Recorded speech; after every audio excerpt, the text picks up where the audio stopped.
asalaamaaleykum mbokki internet Dakarois 221 tey jii nag ñu ngi fii ci maison de la presse bu Sénégal ngir amal fi lii di ab sitting ab doxu ñaxtu gannaaw ba ñu arrêté kii di Pape Alé Niang nekk journaliste bu mag ci réewum Sénégal koo xamante ne nii kenn dootu leen ko présenté mi ngi tey jii maison d'arrêt de correction bu Rebeuss gannaaw bañ ko arrêté fan yi ñu weesu lu ni mel waral tey journalistes yi daje fii ci maison de la presse ngir amal fi ab doxu ñaxtu boo seetloo nag ñu ngi fi takk ay morceau yu xonq ku di journaliste reporter ñoom ñëpp daje nañ fi tey jii ngir ñaxtu lu ni mel.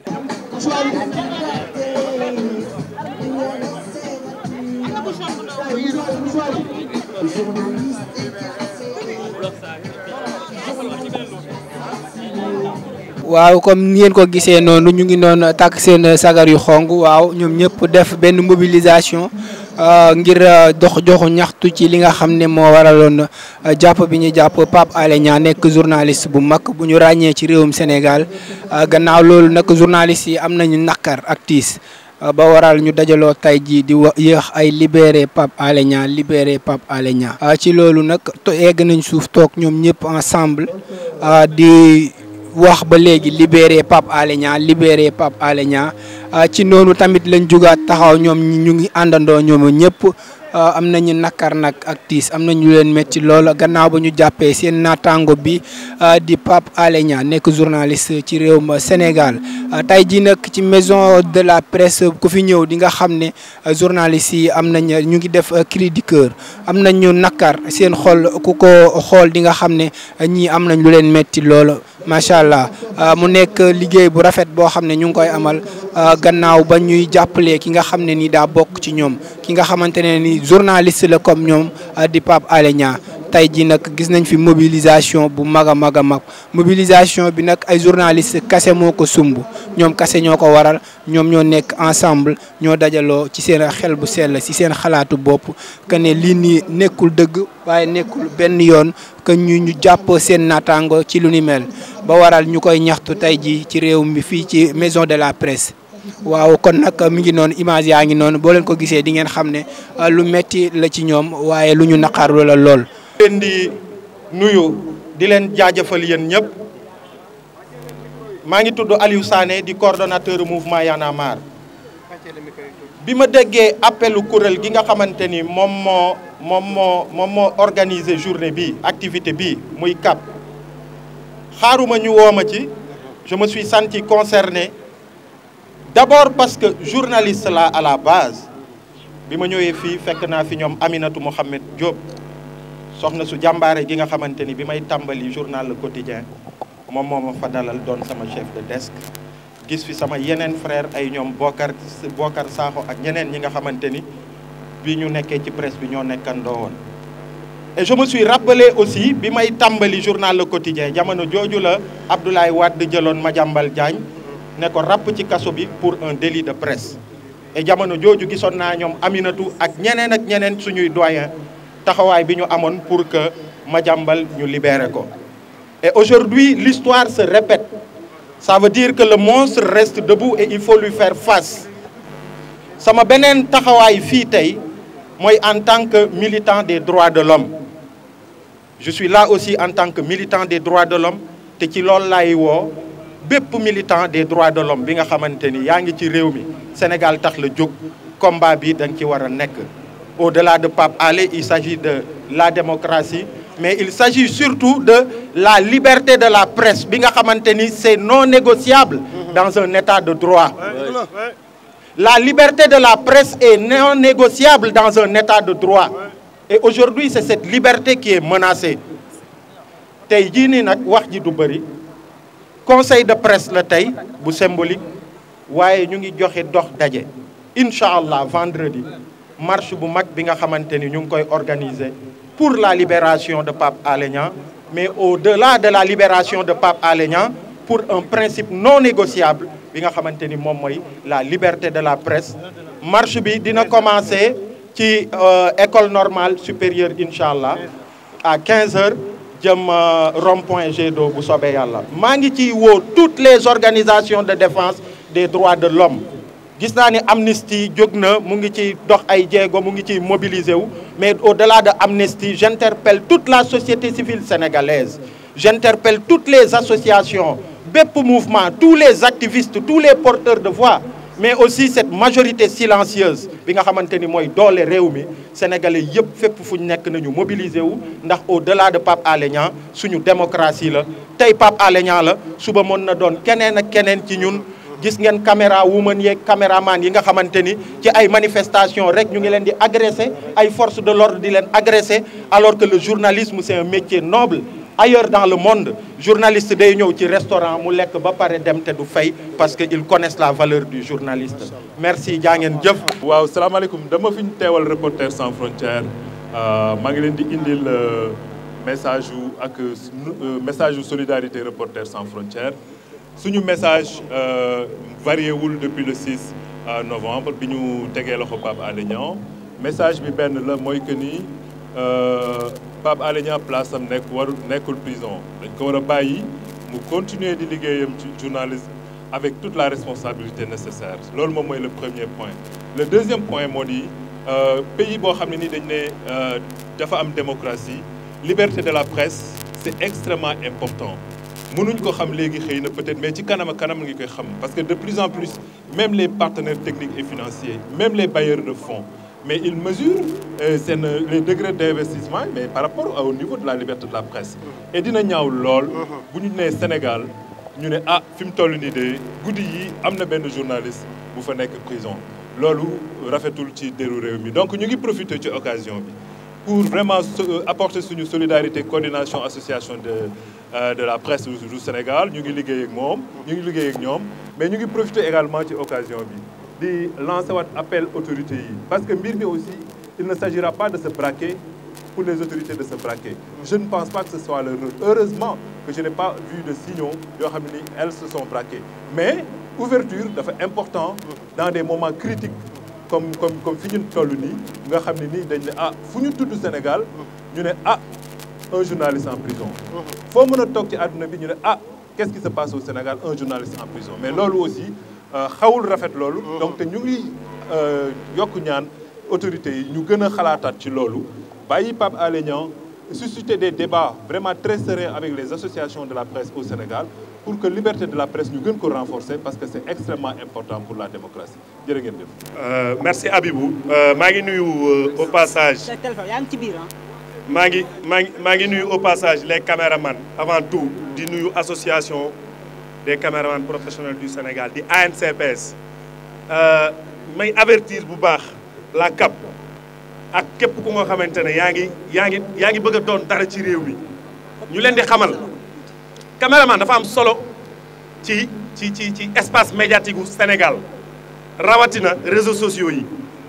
kon dañu war a jox cër encore une fois ñuy masawu Fatou Dione bu Bour News lenn rek la ñuy wax ci maa ngi koy wax nag au nom du président Massaer Thiam ma wax kàddu yi may wax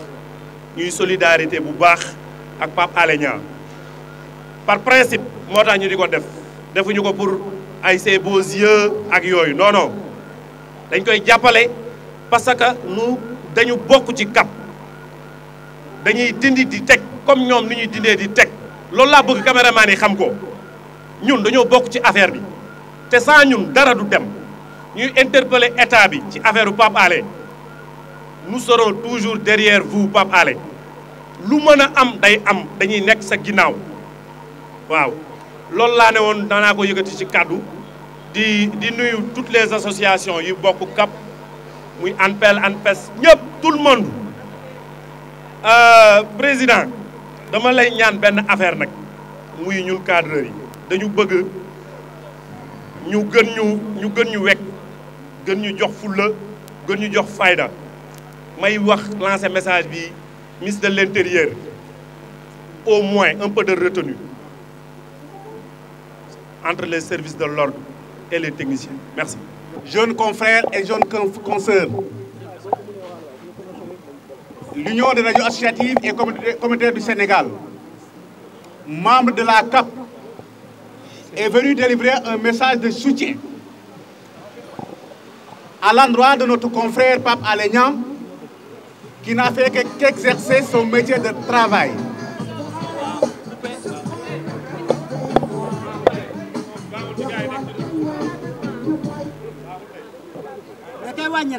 Ok. Donc, je disais, nous sommes là en tant que membres de la CAP, manifester notre soutien total à Pape Alé Niang, qui a été injustement mis dans les cachots du Sénégal. L'opinion publique nationale et internationale s'en est indignée, car la place de Pape Alé n'est pas en prison, mais c'est bien ici parmi nous défendre la démocratie, la liberté de presse, comme il l'a toujours fait. Pape Alé Niang, aujourd'hui, qui est victime d'un acharnement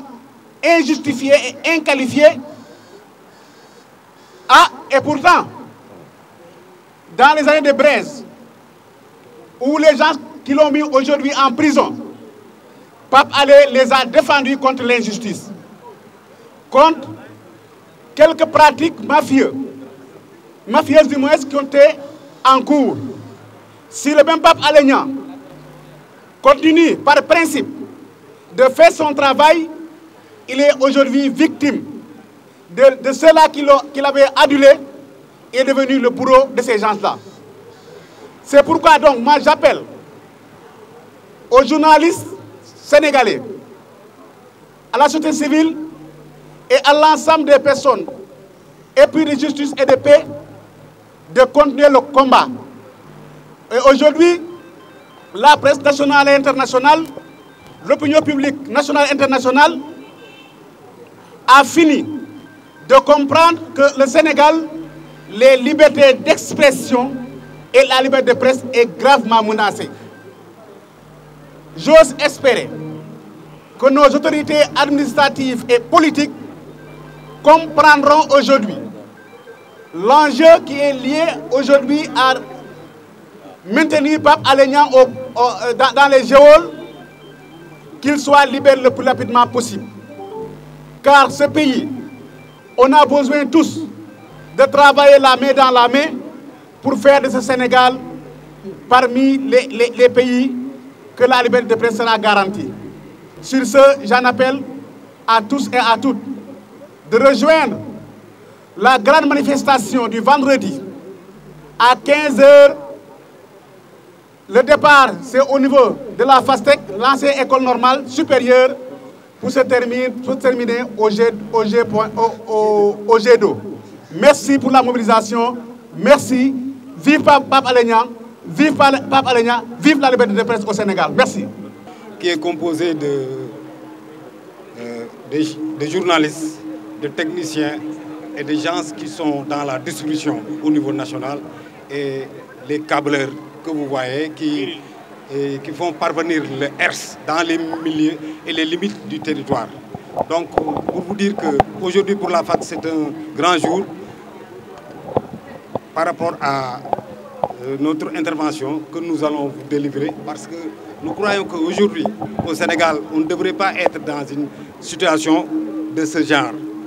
de kidnapping et de trapping de journalistes. Aujourd'hui, notre camarade et notre ami, Pape Alé, est en détention. Demain, qui va suivre. Car aujourd'hui, dans les attitudes et les déclarations qu'on entend par la presse, venant des autorités, rien de rassurant n'est entendu. Et pour nous aujourd'hui, c'est l'occasion pour nous d'échanger avec les membres de la presse pour que, à travers cette marche que nous allons organiser, nous d'ailleurs au niveau de la FAX, nous allons déjà présent faire descendre le mot d'ordre sur l'étendue du territoire et demander à tous ceux qui attendaient et qui sont membres de la FAX de se conformer à la démarche de la CAP concernant cette action que nous allons mener à partir du vendredi. Et nous en profitons, comme je l'ai dit tantôt, de demander aux distributeurs qui distribuent la presse au niveau du territoire national de s'adjoindre au niveau de leur région, au niveau des gouvernances, pour, avec les autres qui sont journalistes, de faire le déroulement normal qui sera établi. Et en outre, les câbleurs, ceux qui distribuent les RS, sans la RTS, c'est nous qui détenons la clé. Et nous sommes sur l'étendue du territoire. si vous partez si vous êtes à Thiès, vous allez vous rendre compte de la capacité que nous, de l'information, nous détenons. Et en un seul jour, nous pouvons, comme ils le font, bloquer tout élément de coordination sur le plan de l'information. C'est-à-dire ce que je vous disais, c'est les ERS. Donc, pour dire qu'aujourd'hui, notre détermination est déjà établie et que les actions que nous allons mener dans le futur, ça ne va pas être des actions de plaisance. Nous allons faire de sorte que la capacité de la presse sénégalaise, soit bien compris et soit bien noté. Ok, merci. Ñu ngi nuyu mbokku Sénégal yëpp di leen wax nag lan moo waral ndaje tey bii ñu def ci maison de la presse. Ndaje bi dafa bokk benn ci pexe yi nga xam ni jël nañ ko tëgg ko ci loolu ñuy wax plan d'action te dara taxu koo jóg lu dul fexe ba Pape Alé génn ci kaso bi. lu waral nag ñu tànn tey àllarba defe ko fi xam ngeen tey àllarba ci le président de la république di dajeeg ay jawrinam fële ca palais ba ñu koy wooye conseil des ministres di ci waxtaanee doxalinu réew mi moo waral ñun tey ñu indi fii taxawal tey conseil des médias pour wax nag ñun ci li ñu soxal te li ñu soxal du lul dara lu dul Pape Alé mi ñu tëj ci kaso bi tey jii ñu daje fi nag ñun waykat xot xibaar yi olof danaan béy ci tawewu tànk bi ñu sumbee xeex bi ba léegi daje na ne avocat yi nga xam ni ñooy défendre Pape Alé Niang daje na nag ay association yu yëngatu ci wàllu yelleef ak doomu aadama tey nag ñu ni dañuy woo ñun ci suñu biir képp kuy journaliste ñu daje fii waajal marche bi nga xam ni moom la ñu dëgmal àjjuma marche bi nag defe naa ci li ñu defagum ci ponk ci plan d'action ba léegi marche bi defe naa mooy li ci ëpp solo ñu dëgmal ko jëm ci àjjuma di ñaan sénégalais yëpp ñu jàpp ci parce que nag xeex bi du xeexu Pape Alé du xeexu corporation journaliste kese xeexu sénégalais yëpp la dafa am nag ñun lu ñu yàlla nattoo ñu feetoo taskatu xibaar lu ne nag ñu ko ciy dund léeg-léeg ñu xokkatal la léeg-léeg ñu dal sa kaw léeg-léeg ñu saaga la léeg-léeg ñu wax sax ay kàddu yu ñaaw jëmale ko ci sa njaboot loolu yëpp ba ci tëj kaso comme niñ ko gisee nii ci Pape Alé te loolu dara waralu ko lu dul ñun li ñu warlantee askan bi moom la ñuy def maanaam xibaare leen yeggale leen li nga xam ni noonu ñu dénk réew mi noonu la ñuy doxale bu ko defee nag bu fekkee am na kenn ci ñun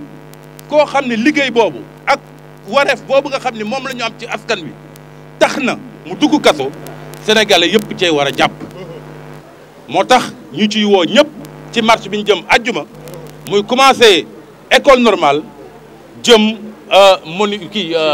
jedo ñuy wax nag ni xëy na ñun tey sonn nañu parce que lekkatuñu naanatuñu parce que ñu ngi taxaw rek ci lu génne Pape Alé prison waaye nag ñuy xamal waa nguur gi ni même bu fekkee ni ñun amatuñu guddi amatuñu bëccëg ñu ngi taxaw boobu ba léegi di défendre Pape Alé ñoom it nañu xam ni dinañ leen yan lu ñu àttanul xëy na ñun dinañ sonn ci xeex bi waaye ñoom it dañ leen lu ñu àttanul on leur mettra la pression ba ñu bàyyi Pape Alé Niang lii ñu defagum boobu ba léegi teeñ bi la rek waaye yan bi ñëwagul tant que bàyyiwuñu Pape Alé Niang yëwénal ko xeex bi day wéy dina continuer te loolu nag am nañ ci njott bu rafet parce que lu weesu kuréel yi nga xam ni yu mel ni RSF jàpp nañ ci xeex bi ak suñu mbokk sénégalais yi nekk bitim réew tey ci suba am na kuréel gu mag goo xam ni boo ko dee méngale moom mooy RSF bi nekk États-Unis ñu koy wooyee comité de protection des journalistes li mu ñu xibaar tey mooy bu ñu yeggee 1er décembre bii ñu dëgmal te bàyyiwuñu Pape Alé Niang ñoom dinañ jël Sénégal def ko ci liste rouge réew yi nga xam ni dañu jàpp ni dañ fay malmener journaliste wala ñu leen di teg fitna kooku nag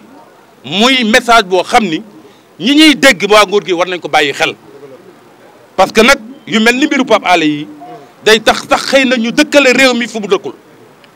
yaakaar ni ñu ngi fiy jalgati liberté de la presse ci lu yanuwul maanaam fekk na ay na yëwen benn yii mooy tax ñu dëkkale foofu réew mi bu yàggul rek mais bii passé gis ngeen journée internationale de la presse wàññeeku bi nga xam ne Sénégal wàññeeku na ci jël 73e position ci diggante 2021 ak 2022 mu ñàkk 24 places muy loo xam ne wax dëgg yàlla ñun ñii di yëngu ci waykatu xabaar rafetlu wuñ ko te nguur gi itam waru ko rafetlu te yu mel nii rek a ko waral moo tax daal ñi ngi ñaan sénégalais yi ñu ànd ak ñun ci xeex bi soobu ci ñaanit ñi nga xam ni ñoo féete nguur gi ñu déglu ñoo xel te bañ ñoo dégloo xel xool parce que déglu ñoo xel mooy xam ni ñun kenn gënuñoo responsable responsabilité rek moo ñu jural sax lii nga xam ni ay fitna la ak ay xol bëtt xonte yoo xam ni dina dal ci ñun wasalaam. li daal Pape Alé Niang mën na daal bépp journaliste su Sénégal nga nekk caméraman nga nekk journaliste rajo nga nekk journaliste télé nga nekk presse en ligne nga nekk journaliste d'investigation rawatina ko ci mim réew li daal Pape Alé mën na leen dal mën na ma dal mën na dal keneen mën nañu dal ñun ñëpp moo tax ñu naan Pape Alé man la Pape Alé yow la Pape Alé ñun ñëpp la ki nga xamante ne nag moo taxoon 2004 ñu dugal Madiambal Diagne kaso pour délit de presse 2004 Pape Alé Niang nekk convention des jeunes reporters nekkal ko ci naaj bi ak yeneen journaliste ñëpp booloo nekk ci naaj bi ne du fi amee na ñu génnee Madiambal tey 2022 Pape Alé moo nekk kaso donc ñun ñëpp ñun ñoo war a taxaw di ko tënk ne li ko dal mën nañu dal te bu ñu jugul artu doxuñu xeexuñu pour li nga xamante ne mooy suñu àq ak yelleef li ko dal mën nañu dal ñun ñëpp yéen ñi toog ci rédaction yi yéen ñi toog seen kër génne leen ngay xam ne li ñuy dox du ñun ñi rek lañ koy doxaluñ ko Pape Alé liberté d'expression ak liberté journaliste Sénégal ak fépp foo mënti nekk moo tax ñu di ko def jërë ngeen jëf ñu ngi woo ñëpp ak fu ngeen mënti doon ajuma ngeen ñëw ci marche bi citoyen sénégalais yëpp ak foo mënti féetee góor ak jigéen organisation société civile bàyyiwuñu kenn képp koo xamante ne ak yelleef doomu aadama Sénégal ñor na la ak liberté sénégalais ñor na la na nga génn ñëw ànd ak journalistes yëpp ñu dox ndax journalistes yi fu ngeen nekkee ci kër gi ñu ngi leen nekkal ci naaj bi jërë ngeen jëf. Je voudrais tout d'abord saluer la mobilisation et l'esprit de solidarité que les journalistes affichent depuis l'arrestation de Pape Alé Niang. Jamais dans l'histoire, je le dis parce que je peux revendiquer la qualité de témoin de l'histoire. Depuis au moins 30 ans, je suis sur l'espace public. J'ai assisté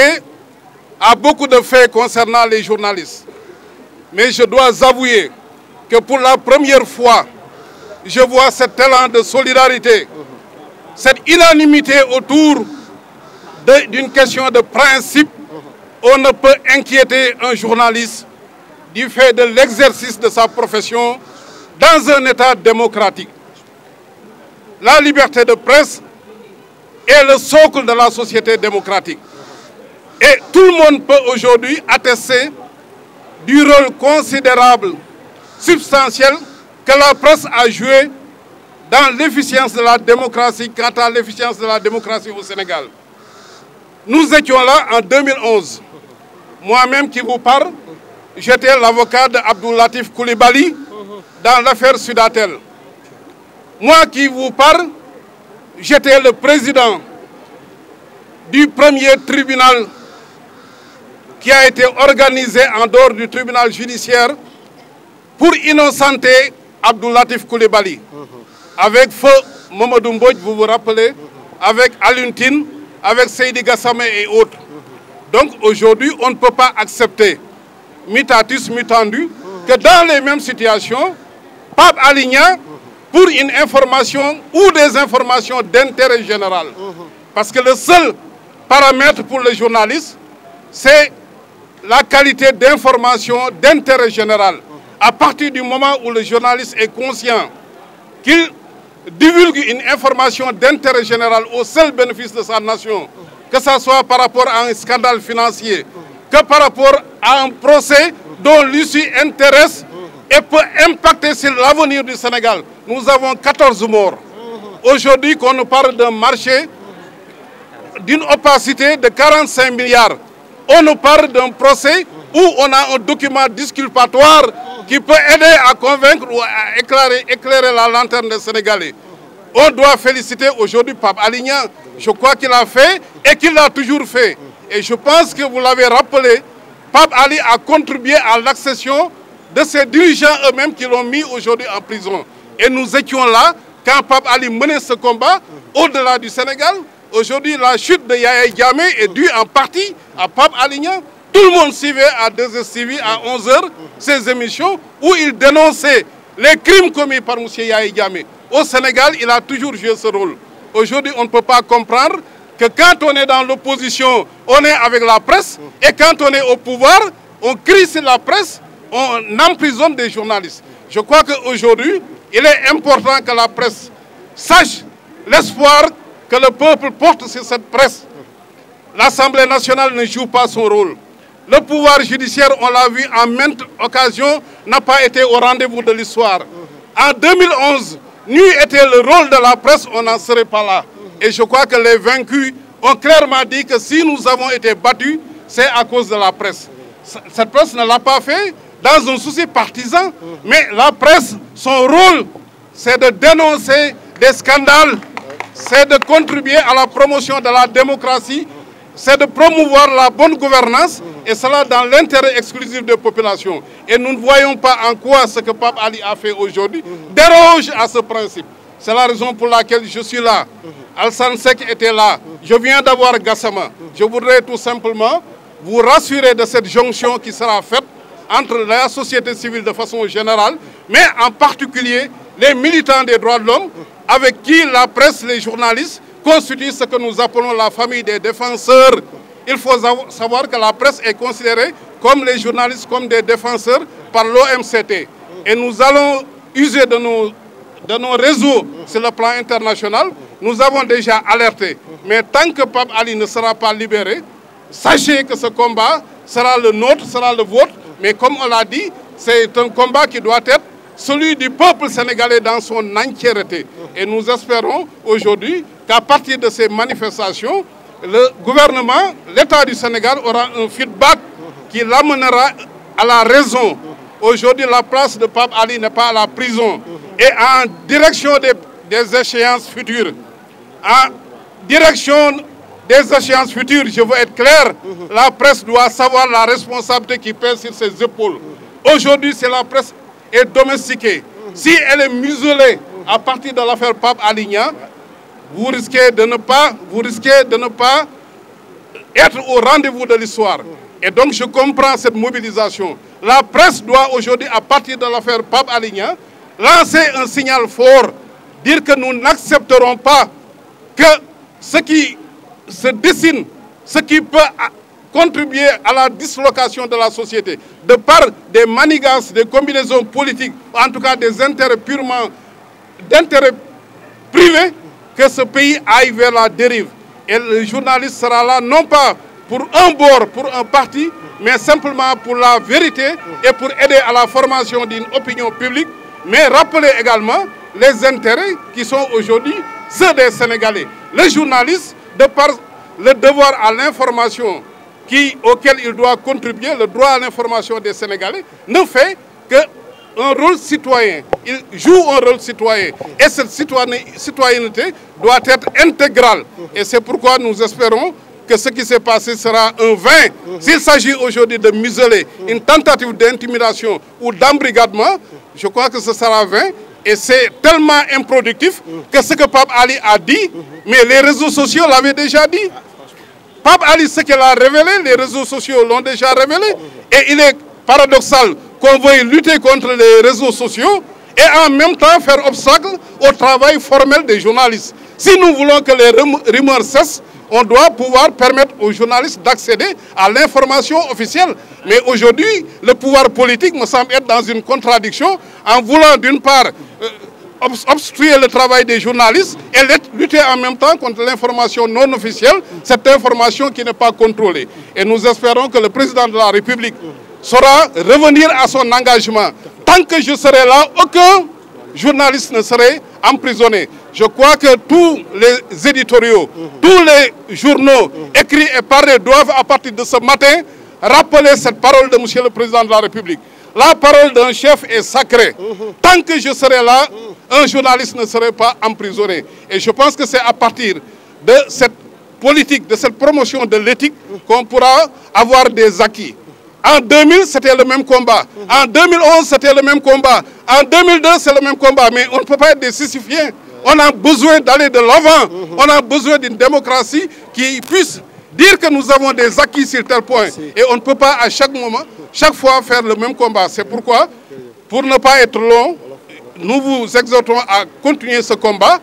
à se serrer les coudes, à agir comme une seule et une même famille, tout en sachant que vous ne serez pas seul dans ce combat. Et ce que nous faisons, nous ne le faisons pas pour Pape Ali. Nous ne combattons pas, nous ne nous tuons pas pour des principes conjoncturels. Nous nous battons pour des principes pérennes. Et la pérennité d'une démocratie, c'est une presse efficiente. Et pour cela, évidemment, vous avez le soutien du peuple sénégalais, des organisations des droits de l'homme et surtout de la société civile en particulier. Je vous remercie. waaw kon jërë ngeen jëf comme ni ngeen ko gisee ci image yi mu nekkoon journée boo xam ne journaliste caméraman ak monteur ñoom ñoo ko amaloon fii ci maison de la presse dara waralu ko lu dul xeex ak dox ñaxtu ci li nga xam ne moom moo dal kii di seen naataango bii di Pape Alé Niang ginnaaw ba ñu ko arrêté fan yi ñu weesu jamono ji mu nga nekk fële ca maison d'arrêt et de correction bu Rebeuss ci noonu lañ amaloon bés bii nag fii ci maison de la presse mu nekk bésu ñaxtu ñu jëkkati fa ay kaddu yooyu nag lenn waralu ko lu dul libération libéré Pape Alé Niang libéré Pape Alé Niang ni ki noonu nag ñoom journalistes yi dinañ amal li nga xamante ni moo di ab doxu ñaxtu ab marche ci vendredi bi ñu jëm bu 15h jotee li dalee Fastef jëm ci rond-point Zedo ci diggante boobu lañu nar a amal lii di doxu ñaxtu bi leen nag di leen jox dig daje bu bés ba vendredi yéen Sénégalais yëpp ñu ngi leen ci woo di ci woo maison de presse yi di ci woo képp ku di journaliste waaye kuy liggéey wala nga nekk citoyen ci réewum Sénégal ñu ngi lay woo ci bés boobu di gërëm sama caméraman bu ñaawul bi ma jàkkaarlool ak sama assistant jërë ngeen jëf.